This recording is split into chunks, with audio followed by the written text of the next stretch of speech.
Hey guys, and welcome back to Cooking with Dave. Have I got a meal in store for you tonight? We're going to cook a real Italian risotto, bianco, which means white. And it's going to be delicious and nutritious. So come over and I'll show you some of the basic ingredients. Arborio rice, parmesan, chicken, an onion, a celery. You can use white wine as well, but since I'm on a student budget, not so much. So and what I'm going to do too, I'm going to use a food processor because we're all about getting down to business at Cooking with Dave, and because you need to cut up these really fine. So I'm just going to take off the skin, throw them in, and I'll be back in a minute. I'm going to sit around. Alright, so I've chopped them up loosely, doesn't matter too much, and give them a whiz. Alright, so this is what it kind of looks like. You can do that just with a knife, but this took about 30 seconds, and a lot faster, unless you're a master chef. Alright, so we're going to put our pan on full whack. We're going to get the olive oil, as per usual. We're just going to go in there with our celery and onion. We've had this cooking out for a couple minutes. We're going to add probably 2 good-sized handfuls in. I mean that might be 3, maybe 3 handfuls, but I mean don't worry about it too much. I mean that's sort of my ethos for cooking, right?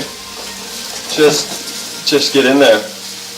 Give that a stir through. See how I feel about that? I'm feeling much better about that. Like I've just gone from sad to glad in that one maneuver. Yeah, see it's all happening there? Alright, so let's put it back on full whack, and we're going to add in some stock. That much precisely. That doesn't matter. We're just getting things wet for now. And, you know, maybe every 60 seconds or so, in goes the olive oil again. The vortex. And there's our meat. It's cut about that size. And then once the risotto is sort of ready, we're going to throw it in. And we're going to throw some peas in here as well. If you say please. Okay. Alright, so in goes the chicken.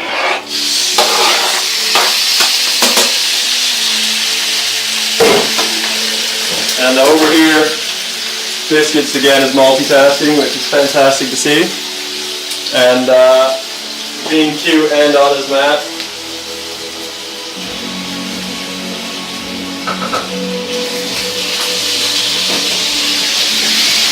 So let's just get that chicken cooking. I like to put the lid on it as well.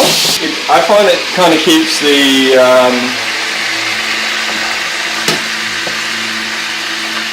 moisture in. Just turn the chicken over, and once we're done that, you probably use tongs, it's probably a bit easier. You want to make sure you get them all, just like the Pokemon song. Gotta catch 'em all. Remember those? The Pokemon? You don't want to shower with one of them because they might Pikachu. Alright, so at this stage we've been adding stock in and stirring it around, and at this stage you taste it, and you want to get it soft. Probably needs a little bit more to go, but you don't want to be just chucking water in, stock in willy-nilly now, because you don't want to get it, too soft. So just start to taste it a bit more, and maybe turn the heat down. Well, yeah, that's cooked right through. So that's okay. We're gonna dump that in here soon. I'm gonna drain all this liquid off.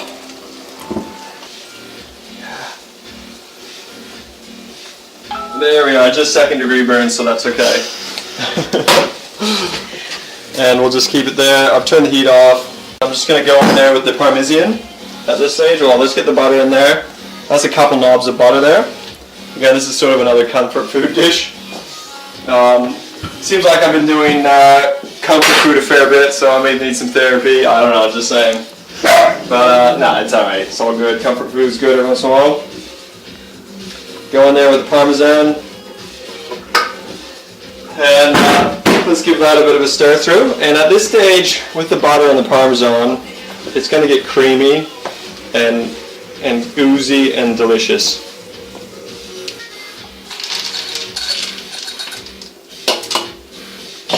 In there to start just unthawing a little bit. Unthawing? Fine. Thank you, dear. She brings the quality of the production up a notch. You want to taste it first.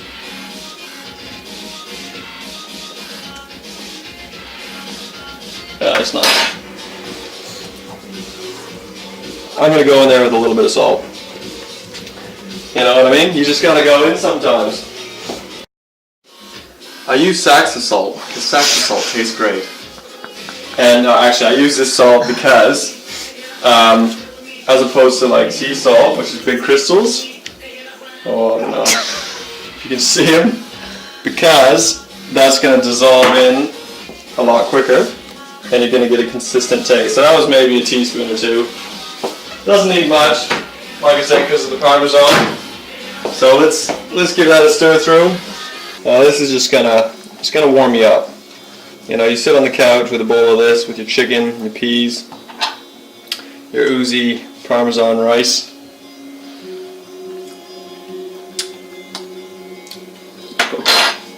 All right, so let's get in there with the peas, because they help bring peace to your. No, that's not even a joke, that one. You know, there could be a joke there. You could insert your own joke there. So let's just get in there.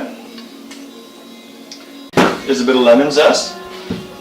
So there's quite a lot of fat in this dish in the way of butter and Parmesan. And the celery and the lemon is just going to cut through that a little bit. Just give that a bit of a zesting. It's not that hard, and you've got this delicious risotto bianco, chicken and pea. What's that? Chicken is polo. I don't know what pea is. Risotto bianco polo. As my friend Matteo would say. He's only half Italian though, so nah, he's a good guy. I mean, delicious and nutritious. I'm trying to go for 20 subscribers by the end of November. So if you guys can spread the word, anyone who needs to know how to cook, well, not how to cook, but anyone you think might benefit from this video, share it on your Facebook, like, subscribe, and leave a comment down below. Alright, see you guys.